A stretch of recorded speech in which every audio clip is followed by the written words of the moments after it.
নমস্কাৰ। নমস্কাৰ। আপোনাৰ শুভ নাম?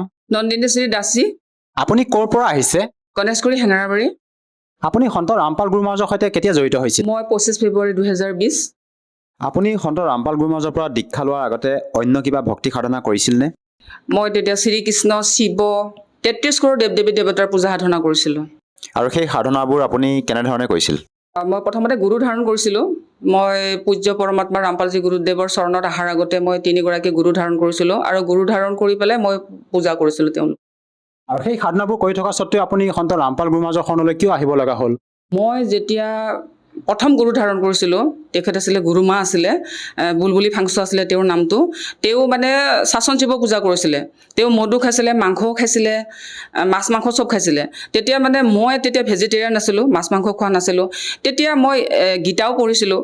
তেতিয়া মোৰ মানে তেখেতে যে মাছ মাংস মদিৰা পান কৰে সেইটো মই পচন্দ কৰা নাছিলোঁ। তেতিয়া মোক প্ৰশ্ন কৰিলে কৈছিলে কি মই মানে শ্মশান শিৱ পূজা কৰোঁ, গতিকে সেইবিলাক খাব পাৰি, একো নহয় এনেকৈ বুলি ক'লে। তেতিয়া মানে মই সেই কথাটো মানে সহজভাৱে ল'ব পৰা নাছিলোঁ। তেতিয়া মই গুৰু মা সলনি কৰিলোঁ, নিৰলা কলিতা বুলি দ্বিতীয়গৰাকী। আৰু তেখেতে কিন্তু মাছ মাংস নাখাইছিলে, মানে বহুত মানে অমায়িক আছিলে। কিন্তু তেখেতে গুৰুমন্ত্ৰ কোনো দিয়া নাছিলে। মোৰ পৰিয়ালত এটা পৰিঘটনা বুলিয়ে ক'ব লাগিব, এটাৰ পিছত এটা ঘটনা ঘটি আছিলে। এজনৰ পিছত এজন মানুহৰ মৃত্যু হৈ আছিলে আমাৰ ঘৰত। আৰু সেইখিনি সময়ত মানে এটা শ্ৰাদ্ধ কৰি উঠাৰ পিছত আৰু 2-1 বছৰমান পিছতে আৰু এজনৰ মৃত্যু হৈছিলে। সেই মৃত্যুৰ বিভীষিকা যিটো আমাৰ ঘৰত চলি আছিলে সেইটো বন্ধ হোৱা নাছিলে। সেইকাৰণে মই এটা গুৰু এৰি পেলাই আন এটা গুৰু পেলাই আৰু ইটো গুৰু এনেকৈ ধাৰণ কৰিব লগা হ'ল। তাৰপাছত তৃতীয় গুৰুজন হ'ল বৃন্দাবনৰ দৈৱকীনন্দন ঠাকুৰজী আছিলে। যিহেতু মোৰ আগতে 3টা গুৰু ধাৰণ কৰা, মই মন্দিৰত বহিছিলোঁ, চোৱা চিতা কৰিছিলোঁ। মানুহবিলাকে মোৰ ওচৰত বিপদে আপদে আহিছিলে। কাৰোবাৰ যদি পাগল হৈছে, কাৰোবাৰ কিবা বিপদ আপদ হৈছে, তেওঁলোকে মোৰ ওচৰত আহিছিলে। আৰু তেতিয়া মোৰ মন্দিৰ আছে ঘৰত, ডাঙৰ মন্দিৰ, তাতে তেওঁলোকক চাব আহিছিলে। তেওঁলোকে কিছুমানে পাগল পৰ্যন্ত আৰোগ্য হৈছিলে তেতিয়া। পাগল আৰোগ্য হৈছিলে আৰু তাৰপাছত বিভিন্ন ৰোগ ব্যাধি, ঘৰুৱা সমস্যা, ল'ৰা হেৰাইছে, সেইবোৰো তাৰমানে আনি দিয়েছিলোঁ সেইখিনি সময়ত যেতিয়া ভক্তি কৰি আছিলোঁ। কালৰ ভক্তি বুলিয়ে ক'ব লাগিব। এতিয়াতো পূজ্য গুৰুজীৰ চৰণত অহাৰ পিছত কালৰ ভক্তি বুলিয়ে ক'ব লাগিব, কালৰ সিদ্ধি শক্তি বুলিয়ে ক'ব লাগিব। সেই শক্তি দি তাৰমানে সেইবোৰ চলি আছিলে। গতিকেলৈ যদিও মানে সেইবিলাক ভক্তি দি সেইবিলাক চলি আছিলে, সেইবোৰ ফল পাই আছিলোঁ। কিন্তু ঘৰত যিটো মৃত্যুৰ বিভীষিকা চলি আছিলে, তাৰ পিছত এটা যিটো মৃত্যু হৈ আছিলে ঘৰত, মানে শ্ৰাদ্ধ কৰি কৰি ভাগৰি গৈছোঁ। মানে এটা শ্ৰাদ্ধ কৰি উঠি আৰু এটা শ্ৰাদ্ধ কৰিব লাগে, মানে উন্নতি বুলি কোনো নামেই নাছিলে। আৰু ঘৰত সদায় কাজিয়া পেচাল, কোনো শান্তি বোলা বস্তু, শান্তি আমি মুখে দেখা নাছিলোঁ, এনেকুৱা অৱস্থা। তেতিয়া মোৰ নিজক মনতে বহুত প্ৰশ্ন জাগিছিলে যে ইমান ভক্তি কৰোঁ, ইমান ব্ৰত ৰাখোঁ, ইমান 1 মাহলৈকে ভোজন নকৰোঁ, ফলাহাৰ ধাৰণ কৰি কৰি মানে মই ভক্তি কৰিছিলোঁ। আৰু যেতিয়া কামাখ্যাত যেতিয়া অম্বুবাচী মেলা হয়, অম্বুবাচীত 4 দিনলৈকে মই ভোজন নকৰাকৈ চলিছিলোঁ। ইমান কঠোৰ ভক্তি কৰাৰ পিছতো কিয় মই মৃত্যু ৰখাব পৰা নাছিলোঁ পৰিয়ালৰ। তো তেতিয়া মই বহুত প্ৰশ্ন জাগিছিলে। আৰু মই তেতিয়া মাৰ্বল পাথৰৰ মূৰ্তি, পিতলৰ মূৰ্তি, ৰূপৰ মূৰ্তি এইবিলাকত পূজা কৰিছিলোঁ, দেৱ দেৱী দেৱতাবিলাকক। তাৰপিছত পূজা কৰাৰ পিছত তেতিয়া মোৰ 50% যেতিয়া দিব্যদৃষ্টি আছিলে, তেতিয়া মই দেখা পাওঁ যে এজন মানে লম্বা চোলা পিন্ধা, পিছত মই গম পাইছোঁ সেইজন কাল বুলি। তাৰপিছত লম্বা চোলা পিন্ধা এজনে, সি দুৰ্গা হয়, সিয়ে শিৱ ৰূপ ধাৰণ কৰে, সিয়ে দেৱ দেৱী দেৱতাৰ ৰূপ ধাৰণ কৰি পেলাই এজনে পূজা খাই আছে মোৰ। মইতো চকু দৰ্শন কৰিলোঁ। তেতিয়া মই পূজ্য ৰামপালজী গুৰুদেৱৰ চৰণত আহাই নাই। তেতিয়া মই যেতিয়া দেখা পালোঁ যে এজনেই মোৰ পূজা খাই আছে, তেতিয়া যিহেতু মোৰ 50% দিব্যদৃষ্টি আছে, তেতিয়া মই তেখেতক প্ৰশ্ন কৰিলোঁ, তুমি কোন হয়? মই যিবিলাক দেৱ দেৱী দেৱতাক পূজা কৰি আছোঁ, সিহঁতৰ ৰূপ ধাৰণ কৰি তুমি যে মোৰ পূজা খাই আছা, তুমি কোন হয়? নে তুমি জিন হয়, নে বীৰা হয়, নে কোনোবাই মোক জাপি দিছে? তেতিয়া কোন হয়? তেতিয়া সেই উত্তৰ নিদিয়ে আৰু খুব মিছা কথা কয় আৰু মানে খুব অশ্লীল শব্দ কয় বস্তুটোৱে। মই তেতিয়া পূজ্য ৰামপালজী গুৰুদেৱৰ চৰণত নাহাৰ আগতে তেতিয়া কিন্তু তেখেত কাল হয় বুলি জনা নাছিলোঁ। তাৰ পাছত যেতিয়া মই ভীমাশংকৰ মন্দিৰত পূজা কৰিব গ'লোঁ, এই যিখন মানে পামহিত আছে, তেখেতক মানে তাতো মই তেখেতকে দেখা পাইছোঁ বহি থকা। আৰু যেতিয়া মানুহবিলাকৰ মন্দিৰ থাপনাবিলাক যেতিয়া যাওঁ, সেই থাপনা মন্দিৰতো সেইজনেই বহি আছে। তেতিয়া মই পূজ্য ৰামপালজী গুৰুদেৱৰ চৰণত আহাই নাই। তেতিয়া মোৰ প্ৰশ্ন জাগিল, এজন হয় কোন? ইয়ে দেখোন চব মন্দিৰবিলাকত, থাপনাবিলাকত, মূৰ্তিবিলাকত সোমাই পূজা খাই আছে, এজনে দেখোন। তেতিয়া পূজ্য ৰামপালজী গুৰুদেৱৰ চৰণত নাহাৰ আগতে মই সেইখিনি দেখা পাইছোঁ। তেতিয়া মই আৰু পূজা কৰা বাদ দি দিছোঁ ঘৰত। মই মনসা মূৰ্তিও মই ভীমাশংকৰ মন্দিৰত প্ৰদান কৰিছিলোঁ, নাম কীৰ্তন দিয়াইছিলোঁ, মূৰ্তি প্ৰদান কৰিছোঁ। সেনেকুৱা মই কাৰোবাৰ মনসাৰ পিতলৰ মূৰ্তি দান কৰিছোঁ। এনেকুৱা কৰা স্বত্বেও মই ইমান বেয়া বেয়া ফল পাইছোঁ। কি কৰা নাই, মই চব কৰিছিলোঁ। তাৰপিছত যেতিয়া গম পালোঁ যে মূৰ্তিবিলাকত ইউঁহি পূজা খাই আছে, তেতিয়া মই মূৰ্তিবিলাকত পূজা কৰা বাদ দি দিলোঁ। বাদ দি পেলাই তেতিয়া মই শুনিছিলোঁ আগত অলপ মানে কাৰোবাৰ মুখেদি শুনিছিলোঁ যে দেৱ দেৱী দেৱতাতকৈও ওপৰৰ কোনোবা এটা শক্তি আছে, কোনোবা এটা শক্তি আছে, তেওঁৰ নাম পৰমাত্মা বুলি মানে মোৰ মনত পৰিল। তেতিয়া মই প্ৰাৰ্থনা কৰিলোঁ, এনেকুৱা বেকা হৈ লৈছোঁ, মূৰ্তি এফালে আছে, মই এনেকৈ বেকা হৈ লৈছোঁ। বেকা হৈ লৈ ওপৰৰ ফালে চাই কৈছোঁ, হে পৰমাত্মা পৰমাত্মা বুলি কোনোবা এটা শক্তি আছে যি দেৱ দেৱী দেৱতাৰো ওপৰৰ হয়। তেতিয়া মই তেওঁক প্ৰাৰ্থনা কৰিব আৰম্ভ কৰিলোঁ। কৰি পেলাই মই কৈছোঁ যে ইয়াততো মই যি দেৱ দেৱী দেৱতা মূৰ্তিবিলাকত পূজা কৰি আছিলোঁ, এজনে দেখোন চব দেৱ দেৱী দেৱতাৰ মানে ৰূপ ধাৰণ কৰি পূজা খাই আছে। আৰু এওঁ দেখোন ইমান মিছা কথা কয়, ভগৱানেতো মিছা কথা নকয়, ইমান অশ্লীল শব্দ মুখেদি কয়, ভগৱানেতো কেতিয়াও অশ্লীল শব্দ ক'বই নোৱাৰে। তেতিয়া মানে মই কি কৰিলোঁ, কিন্তু ভৰিখন মাটিত নালাগে। আপুনি যিটো বস্তু আপুনি দিব্যদৃষ্টিয়ে দেখিছিলে সেইটো ভৰিখন মাটিত নালাগে। তাৰ পাছত গৈ পেলাই কি হ'ল, মই পৰমাত্মাক প্ৰাৰ্থনা কৰিব ধৰিলোঁ। তাৰপাছত ধৰাৰ পাছত সেনেকৈ আৰু মৃত্যু চিলচিলা, এটাৰ পিছত এটা শ্ৰাদ্ধ কৰি পেলাই আৰু এটা শ্ৰাদ্ধ কৰিব লাগে, আৰু 2 বছৰমানৰ পিছত আৰু এটাৰ শ্ৰাদ্ধ কৰি এতিয়া মাত্ৰ 3জন বাচি আছোঁ, মা দেউতাৰ সন্তান 3জন মাত্ৰ বাচি আছোঁ এতিয়া বৰ্তমানলৈকে। এনেকুৱাকৈ মানে মৰি গৈছে ঘৰত। তাৰ পাছত মানে বিৰক্ত হৈ গ'লোঁ। তাৰপাছত এনেকেতে মানে হেৰি আহিলে, মানে ছ'চিয়েল মিডিয়াত খুব এক্টিভ আছিলোঁ মই। ছ'চিয়েল মিডিয়াত মোক মানে দিন ৰাত মই মোবাইলতে বিজি আছিলোঁ। তেতিয়া মানে দেখা পালোঁ যে ব্ৰহ্মা বিষ্ণু মহেশ্বৰৰ মাতা পিতা আছে। তেতিয়া ব্ৰহ্মা বিষ্ণু মহেশ্বৰৰ মাতা পিতা, আমিতো ব্ৰহ্মা বিষ্ণু মহেশ্বৰতকৈ আৰু ওপৰৰ কোনো আছে বুলিতো আমি নাজানোৱে, কেনেকৈ সম্ভৱ হ'ব পাৰে? তেতিয়া মোৰ প্ৰশ্ন জাগিলে, আমিতো ব্ৰহ্মা বিষ্ণু মহেশ্বৰে অল ইন অল বুলি জানিছিলোঁ, আৰু শ্ৰীকৃষ্ণই অল ইন অল, শ্ৰীকৃষ্ণই পৰমাত্মা, তেওঁতকৈ আৰু ওপৰত কোনোবা আছে বুলিতো আমি নাজানো। তেতিয়া মই যি একাউণ্টৰ পৰা সেই মানে সৎসংটো আহিছিলে, সেই একাউণ্টৰ ভিতৰত সোমাই গ'লোঁ। সোমাই গৈ সেই একাউণ্টটোত মানে গোটেইবিলাক সৎসং চাবলৈ আৰম্ভ কৰিলোঁ। তাৰপিছত আকৌ ছ'চিয়েল মিডিয়াত বেলেগেও যিবিলাক মানে ছ'চিয়েল মিডিয়াত শ্বেয়াৰ কৰিছিলে, সেইবিলাকো মই এফালৰ পৰা চাব আৰম্ভ কৰিলোঁ। আৰু সেই সৎসংবিলাক এনেকুৱা হৈছিলে, মোৰ অফিচলৈ যাওঁতে 2.5 ঘণ্টা, আহোঁতে 2.5 ঘণ্টা লাগে। তেতিয়া মানে সেই 2.5 ঘণ্টা মই হেডফোন লৈ অকল গুৰুজীৰ সৎসঙে শুনিছিলোঁ। আনকি অফিচৰ মাজত অলপ যদি টিফিন টাইম পাওঁ, মই টিফিন খোৱা নাছিলোঁ, গুৰুজীৰ সৎসং শুনিছিলোঁ। শুনোতে এনেকুৱা হৈ গ'ল, ৰাতিও মানে শোৱাৰ আগমুহূৰ্তলৈকে, যেতিয়ালৈকে মই ভাত খাই পেলাই বিচনাত পৰিছোঁ, তেতিয়াৰ পৰা সৎসং আৰম্ভ হয় গুৰুজীৰ। টোপনি নোযোৱালৈকে গুৰুজীৰ সৎসং শুনিছিলোঁ মই ৰাতিলৈকেও। ৰাতিটো কেইটা বজাত শুওঁ তাৰ নাপাত্তা, গতিকেলৈ গোটেই ৰাতিও বুলি ক'ব পাৰি কেতিয়াবা মই গুৰুজীৰ সৎসং শুনিয়ে মানে কটাই দিছিলোঁ। শুনোতে গুৰুজীৰ সৎসং দিন ৰাত শুনোতে এনেকুৱা হৈ গ'ল, নাই মানে গুৰুজীৰ চৰণত যাব লাগিব। মই মানে ডিচিশ্যন ল'লোঁ যে মই গুৰুজীৰ চৰণত যাম, মই গুৰুজীৰ দীক্ষা ল'ম, পূজ্য ৰামপালজী গুৰুজীৰ চৰণত যাম, আৰু পূজ্য ৰামপালজী গুৰুজীৰ দীক্ষা ল'ম। মই পূৰা দৃঢ় নিশ্চয় কৰিলোঁ মই নিজকে।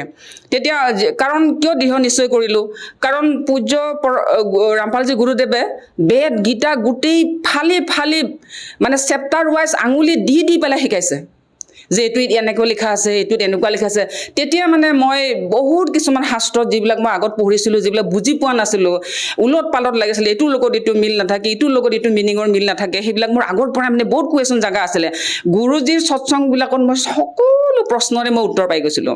তেতিয়া মই পূৰা মানে চিয়'ৰ হ'লোঁ যে মই গুৰুজীৰ চৰণত যাম, আৰু পূজ্য ৰামপালজী গুৰুজীৰ চৰণত যাম, আৰু পূজ্য ৰামপালজী গুৰুজীৰ দীক্ষা ল'ম। বৰ্তমান আপুনি সন্ত ৰামপাল গুৰুমহাৰাজৰ পৰা নাম দীক্ষা লৈ যি ভক্তি সাধনা কৰি আছে, ইয়াৰ দ্বাৰা কিবা লাভ পাইছেনে? পূজ্য ৰামপালজী গুৰুদেৱৰ চৰণত অহাৰ পিছত লাভ বুলি ক'বলৈ গ'লে মোৰতো চাগে এসপ্তাহটো কৈ শেষ কৰিব নোৱাৰিম, ইমানেই লাভ পাইছোঁ মই। প্ৰতিদিনে প্ৰতিটো ক্ষেত্ৰতে লাভ পাইছোঁ বুলি ক'ব পাৰি। কাৰণ কিয়, জীৱনটো এটা সংগ্ৰামৰ দৰে, প্ৰতিটো ক্ষেত্ৰতে বিপদ আহে। কাৰণ কালৰ ৰাজ্য না, বিপদৰ একদম চাৰিওফালে ঘেৰি থাকে। প্ৰতিটো বিপদতে, প্ৰতিটো পলতে মোক পৰমাত্মা ৰামপালজী গুৰুদেৱে সহায় কৰিছে।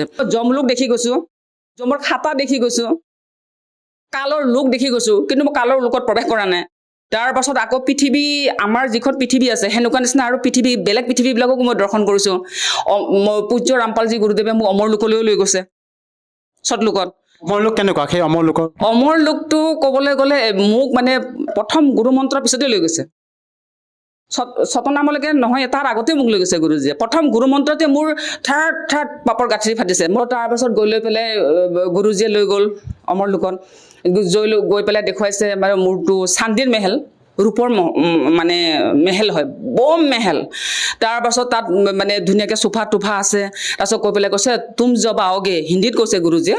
তো মানে ৰামপালজী গুৰুদেৱে হিন্দীত কৈছে যে কি বুলি কয়, তুম জব আওগে यहाँ रहोगे, यही तुम्हारा घर है। যেতিয়া গুৰুজীয়ে এনেকৈ ক'লে, মই ঘৰটো হেৰি কৰিলোঁ, চালোঁ। তাৰপাছত আকৌ গাখীৰৰ নদী আছে, গাখীৰৰ নদীত মই সাঁতুৰিছিলোঁ। তাত এটা মোৰ ইণ্টাৰেষ্টিং ঘটনা ঘটিছিলে। যেতিয়া মই গাখীৰৰ নদীত সাঁতুৰি আছিলোঁ, সাঁতুৰি থাকোঁতে কি হৈছিলে, মই তেতিয়া ভাব আহিলে, আমাৰতো পৃথিৱীত গাখীৰ পাবলৈ নাই, হয়নে নহয়? আৰু ইমান দাম, আৰু পিয়ৰ গাখীৰ পাবলৈ নাই। গতিকেলৈ ইয়াতে গাখীৰ পাইছোঁ, ইয়াতে খাই লোৱা ভাল আগতে। গতিকেলৈ মই সাঁতোৰাৰ আগত মই একদম পাৰে মানে মই গাখীৰবিলাক খাইছোঁ তাৰমানে। তাৰপাছত গাখীৰবিলাক খাই লৈছোঁ। মই বোলে আগতে ইয়াতে চান্স পাওঁতে মই খাই লোৱাই ভাল।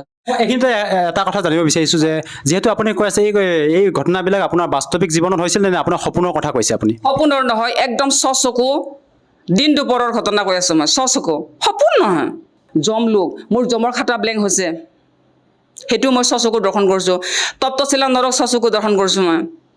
তপ্তশিলা নৰকত কেনেকৈ লৈ যায় চাবুকেদি মাৰি মাৰি জীৱাত্মাবিলাকক, সেইবিলাকো দৰ্শন কৰিছোঁ। ইমান বৃহৎ লাভ পাইছোঁ মই। সৰ্বশ্ৰেষ্ঠ লাভ মোক পৰমাত্মাই বহুত কৃপা কৰি, ৰামপালজী গুৰুদেৱে মোক বহুত কৃপা কৰি মোক এইবিলাক ফল দিছে। আপুনি এজন সন্তৰ পৰা নাম দীক্ষা লোৱাৰ পিছতে আপুনি অমৰ লোক দৰ্শন কৰাৰ কথা ক'লে। আপোনাৰ কথাবিলাক শুনি হয়তো আমাৰ টিভি স্ক্ৰীণত যিসকল দৰ্শকে আপোনাক প্ৰত্যক্ষ কৰি আছে তেওঁলোকে হয়তো মানি ল'বলৈ কঠিন পাব। এইখিনিতে আৰু এটা কথা জানিব বিচাৰিছোঁ, বহুতে কয় যে গুৰু ধাৰণ নকৰাকৈ ভক্তি সাধনা কৰিব পাৰি। প্ৰকৃততে গুৰু ধাৰণ নকৰাকৈ ভক্তি কৰিলে মুখ্য সম্ভৱ হয়নে? সম্ভৱ নহয়। গুৰু ধাৰণ নকৰাকৈ ফলে লাভ নহয়। মুক্তিটো ক'ৰ পৰা হ'ব? গুৰুটো ধাৰণ কৰিবই লাগিব, কাৰণ গুৰুহে মানে দিক নিৰ্ণয় কৰিব। দিকটো কোনে দেখাব? এইটো কৰিব লাগিব, এইটো মাতিব লাগিব, এইটো পূজা কৰিব লাগিব, কোনে দেখাব? আমিতো যিটো মানে তত্ত্বজ্ঞান বুলি কয়, যিটো আমাৰ জ্ঞান গংগাখন আমাৰ তত্ত্বজ্ঞানৰ ভাণ্ডাৰ হয়, সেই যিটো তত্ত্বজ্ঞান পৰমাত্মা ৰামপালজী গুৰুদেৱে দি আছে, সেই তত্ত্বজ্ঞান আমাৰ কাৰো ওচৰতে নাই। আছিল জানো? শুদ্ধ মিনিঙৰ সৈতে কোনোবাই দিব পাৰিছিলেনে? গীতাখনৰ কথাই কৈছোঁ, গীতাখনৰ সংস্কৃতত আছে বেলেগ, ভাঙনিবিলাকত আছে বেলেগ। সৰ্বধৰ্মান পৰিত্যাজ্য মাম একং শৰণম ব্ৰজ। ব্ৰজ মানে শ্ৰীকৃষ্ণই কৈছে যাব দিছে, পৰমাত্মা সচিদানন্দ তাতে যাব দিছে, কিন্তু তাতে কি লিখা আছে? চব ধৰ্ম ত্যাগ কৰি মোৰ চৰণত আহ বুলি ভাঙনিত কৰি থোৱা আছে। গতিকেলৈ ধৰ্মশাস্ত্ৰবিলাক বা বেদ, আমাৰ যিবিলাক আমাৰ মেইন যিবিলাক আমাৰ বেদ আৰু আমাৰ ধৰ্মৰ যিবিলাক আমাৰ মূল আধাৰ, সেইটো হ'ল গীতা আৰু বেদ, নহয় জানো? তাত মানে ভাঙনি বেলেগ, সংস্কৃতত মানে আছে বেলেগ, ভাঙনি বেলেগ। আৰু ঠিক তেনেকৈ আমি পূজ্য ৰামপালজী গুৰুদেৱৰ চৰণত অহাৰ পিছত জানিব পাৰিছোঁ, তেখেতৰ জ্ঞানৰ থ্ৰুদি জানিব পাৰিছোঁ যে কোৰাণতো আৰবীত আছে বেলেগ, ভাঙনিত আছে বেলেগ। তো তেনেকৈ হ'লে সেইটো আমাক শুদ্ধকৈ কোনে দেখুৱালে? আমাৰ পূজ্য পৰমাত্মা ৰামপালজী গুৰুদেৱে দেখুৱাইছে। গতিকে গুৰুৰ জ্ঞানৰ থ্ৰুদিহে আমি জানিব পাৰিছোঁ যে কবিৰদেৱ পৰমাত্মা হয়, আৰু গীতাখনত এনেকুৱা কৈছে, কোৰাণত এনেকুৱা কৈছে, আমি গুৰুৰ থ্ৰুদিহে জানিব পাৰিলোঁ। আৰু আপোনালোকৰ গুৰু সন্ত ৰামপাল গুৰুমাজে আপোনালোকক কোন শাস্ত্ৰৰ আধাৰত ভক্তি বিধি প্ৰদান কৰে? আমাৰ গীতা শাস্ত্ৰৰ আধাৰত আৰু বেদৰ শাস্ত্ৰৰ আধাৰত। এইটো কেনেকৈ সম্ভৱ? এজন সাধাৰণ সন্তৰ পৰা নাম দীক্ষা লোৱাৰ পিছতে আপোনালোকে বিভিন্ন প্ৰকাৰে লাভ পাবলৈ সক্ষম হৈছে। এইটো কাৰণে সম্ভৱ হৈছে, প্ৰথমতে জ্বৰটো উলিয়াব লাগিব, বিপদ আপদ, বেমাৰ আজাৰ, আৰু ধৰ যিবিলাক আমাৰ সমাজত, আমাৰ পৃথিৱীত যিবিলাক সংঘটিত হৈ থাকে, দুৰ্ঘটনা, এইবোৰ কিয় হয়? গুৰিটো বিচাৰিব লাগিব আগত। কাৰ কাৰণে হয়? কাল ব্ৰহ্ম চৈতানৰ কাৰণে কি হয়? যুদ্ধ হয়। কাল ব্ৰহ্ম চৈতানৰ কাৰণে বেমাৰ হয়। কাল ব্ৰহ্ম চৈতানৰ কাৰণে সমাজত যিমানবিলাক মানে অশুভ নিষ্কৰ্ম বুলি ক'ব লাগিব, তেওঁৰ দ্বাৰা সংগঠিত হৈ থাকে। যেতিয়া জ্বৰটো তুমি বিচাৰি পাবা, আমাৰ সেইটো আমাক কোনে দেখুৱাব? আমাৰ গুৰুৱে দেখাব। গতিকেলৈ যেতিয়া তুমি জ্বৰটো বিচাৰি উলিয়াবা, জ্বৰটো উখাৰি দিয়া তুমি। গতিকেলৈ আমাৰ পূজ্য ৰামপালজী গুৰুদেৱে আমাৰ ভক্তিবিধি আৰু মন্ত্ৰত, সেই মন্ত্ৰ আৰু ভক্তিবিধিত এনেকুৱা শক্তি আছে যিয়ে নেকি সেই যিটো জ্বৰৰ পৰা চব অনৰ্থৰ মানে মূল, নিজ কৰ্মৰ মূল, সেই কাল ব্ৰহ্ম চৈতানক গুৰিৰ পৰা উঘালি পেলাব পাৰে। সেইকাৰণে তাৰমানে এই ভক্তিবিধিত লাভ পাইছে মানুহবিলাকে। আৰু এষাৰ কথা আপোনাৰ পৰা জানিব বিচাৰিম, যিহেতু আপুনি এগৰাকী শিক্ষিত মহিলা, সেই হিচাপে মই জানিব বিচাৰিছোঁ, আমাৰ ভাৰতবৰ্ষত লাখৰ তুলনাত গুৰু আছে, সেইসকলো হয়তো শাস্ত্ৰৰ আধাৰতে ভক্তিবিধি প্ৰদান কৰি আছে। আপুনি কৈ আছে যে সন্ত ৰামপাল গুৰুমাজৰ ওচৰতে বৰ্তমান সময়ত শাস্ত্ৰানুকূল ভক্তিবিধি মন্ত্ৰ আছে, তেখেতে সকলো শাস্ত্ৰৰ প্ৰমাণৰ সৈতে ভক্তিবিধি প্ৰদান কৰা বুলি আপুনি ডাঠিকৈ কৈছে। এই ক্ষেত্ৰত আমাৰ যিসকল দৰ্শক আপোনাক এই চেনেলৰ মাধ্যমেৰে আপোনাক প্ৰত্যক্ষ কৰি আছে, তেওঁলোকক আপুনি কেনেকৈ বিশ্বাস দিয়াব যে প্ৰকৃততে সন্ত ৰামপাল গুৰু মহাৰাজে শাস্ত্ৰ অনুকূল ভক্তিবিধি প্ৰদান কৰি আছে? কাৰণ চাওক, যিটো আচলতে প্ৰকৃত ভক্তিবিধি সেইটো হ'ল গীতাত আছে, আৰু গীতাত গুৰুমন্ত্ৰটো আছে ক'ড ৱৰ্ডত, আৰু ভক্তিবিধিটো আছে। কিন্তু সেইটো ভক্তিবিধি হয়, সেইটো যে গুৰুমন্ত্ৰ হয়, আজিলৈকে কোনো ধৰ্মগুৰুৱে তাৰমানে আজিলৈকে ক'ব পৰা নাই। মনুষ্য ধৰ্মগুৰুৰ কথা কৈছোঁ। আৰু পূজ্য পৰমাত্মা ৰামপালজী গুৰুদেৱটো পৰমাত্মা হয়, স্বয়ং পৰমাত্মা হয়। গতিকেলৈ এই ওম তৎসতৰ ফুল ফৰ্মটো কোনো ধৰ্মগুৰুৱে আজিলৈকে হাজাৰ হাজাৰ বছৰৰ পৰা দিব পৰা নাই ফুল ফৰ্মটো। আৰু যিটো গীতাত যে উল্টামুখী পিপল বৃক্ষৰ আহত গছডালৰ যিটো ভক্তিবিধি কোনো ক'ব পৰা নাই, আৰু আহত গছডালৰ প্ৰতিটো অংশ কোনো ক'ব পৰা নাই। যি ভক্তিবিধি গীতাৰ লগত মিল নাই সেইটো ভুল ভক্তিবিধি। যি গুৰুমন্ত্ৰ গীতাৰ ওম তৎসতৰ ফুল মন্ত্ৰৰে আৰম্ভ নহয় সেইটো ভুল ভক্তিবিধি। সেইবিলাক হ'ল কালৰ ভক্তিবিধি। কালৰ ভক্তিবিধি কৰাৰ লগে লগে কালৰ মুখত যাব অট'মেটিকেলি, আৰু জীৱ চৰাচিত যাব। যিটো নেকি গীতাৰ লগত মিল নাই, সেইবিলাক যিমান আছে অল অভাৰ ৱৰ্ল্ড, মই কৈছোঁ, যদি গীতাৰ লগত মিল নাই, গীতাৰ ওম তৎসত মন্ত্ৰ ফুল ফৰ্মৰ লগত মিল নাই, আৰু গীতাৰ যিটো মানে আহত গছৰ যিটো বৃক্ষৰ যিটো ভক্তিবিধি সেইটোৰ লগত মিল নাই, চব ভুল ভক্তিবিধি, চব কালত যাব, আৰু কালৰ মুখত ভোজন হৈ পেলাই জীৱ চৰাচিত যাব। যিহেতু আপুনি সন্ত ৰামপাল গুৰু মহাৰাজৰ পৰা নাম দীক্ষা লোৱাৰ পিছতে বিভিন্ন প্ৰকাৰে লাভ পালে, যিসকল দৰ্শকে আজি আপোনাক এই টিভি স্ক্ৰীণত প্ৰত্যক্ষ কৰি আছে, তেওঁলোকক আপুনি কি বাৰ্তা দিব বিচাৰে যাতে তেওঁলোকেও আপোনাৰ দৰে উপকৃত হ'ব পাৰে?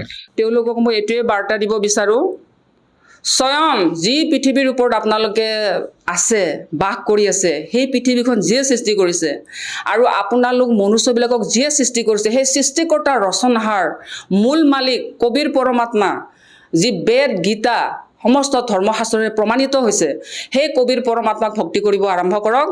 আৰু প্ৰথমতে তত্ত্বদৰ্শী চন বা খবৰ গ্ৰহণ কৰিব লাগিব, ধাৰণ কৰিব লাগিব। কাৰণ তত্ত্বদৰ্শী চন বা খবৰ সেইজনে হয় যিয়ে গীতাৰ উল্টামুখী আহত বৃক্ষডালৰ প্ৰতিটো অংশ বিতংকৈ ক'ব পাৰে, আৰু ওম তৎসত মন্ত্ৰৰ ফুল ফৰ্ম দিব পাৰে। গতিকেলৈ প্ৰথমতে গুৰু ধাৰণ কৰিব লাগিব।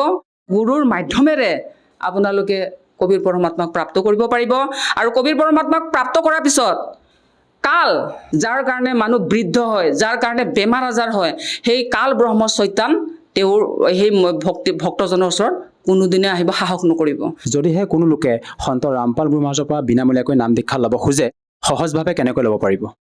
আজিকালি সন্ত ৰামপালজী মহাৰাজৰ ওচৰত নাম দীক্ষা লোৱাটো এনেই সহজ, কাৰণ ছ'চিয়েল মিডিয়া প্লেটফৰ্মত গুৰুজীৰ সৎসংবিলাক আহে, তাতে চেণ্ট ৰামপালজী বুলি চাৰ্চ কৰিলে তেখেতৰ সৎসংবিলাক আহিব, আৰু সেই সৎসংবিলাকতে কিছুমান নাম্বাৰ দিয়া আছে, সেই নাম্বাৰবিলাকত চাৰ্চ কৰিলে, কণ্টেক্ট কৰিলে ওচৰৰ নামদান কেন্দ্ৰবিলাকৰ আপোনালোকে লোকেশ্যনটো পাব, আৰু তেনেকৈ আহি নাম দীক্ষা ল'ব পাৰিব।